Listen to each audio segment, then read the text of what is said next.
Good morning. It is Tuesday, September 9th, 2025, back here for yet another daily shake-up, shaking up our thinking and our doing and our being around life and leadership. And today I want to talk about a concept that's really been top of mind and, more importantly, deep of heart for me lately, which is what I think this place we're stuck in around fierceness and tenderness. Fierceness and tenderness. Because I want you to think about this. If you think about leadership and you thought about a leader being tender, what's the first thought that comes to mind? And my guess is, if you're like most humans, the first thing that comes to mind is some form of weakness, that leaders can't be tender or can't be too tender because that makes them weak in their leadership. And now the same thing with the word fierce. What's the first thing that comes up when you think about fierce? My guess is if you're like most humans, you think too much. It's too harsh. It is brutal, perhaps, this fierceness. So both of these words, fierce and tender, have almost immediate reactive negative tendencies, negative connotations related to them. But I want to suggest that our leadership, the true strength of our leadership, lies in being able to, just as the picture suggests, bring together and hold together at the same time fierceness and tenderness, because they're not about fierceness, not about overbearing. It's not about being down on someone. It's not about abuse. It's not about this.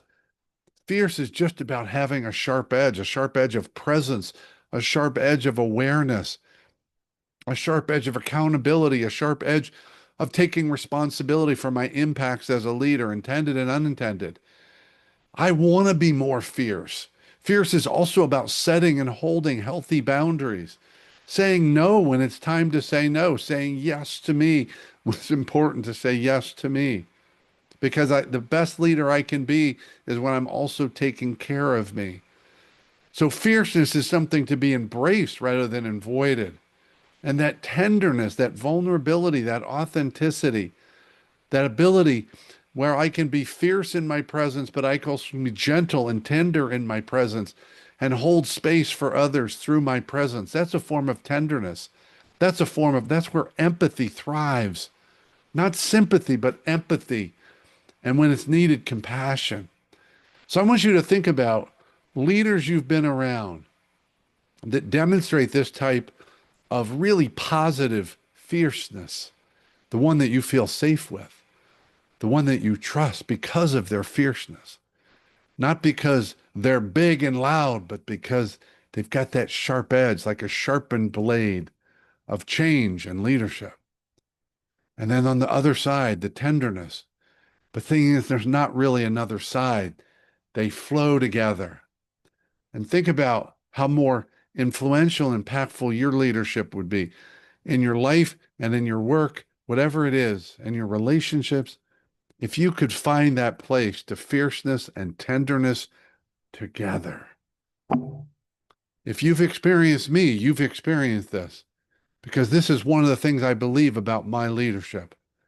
I bring fierceness and tenderness together, often at the exact same time, because they're not opposites. They're not over here. They're right here playing together at that place where our leadership is our most effective, our most influential, our most impactful, and our most meaningful. So embrace fierceness and tenderness in your leadership. Love to hear more about your thoughts on this. Give us a like, a comment, share it with your community. Continue this conversation about ways to grow our leadership, our relationships, and our impact.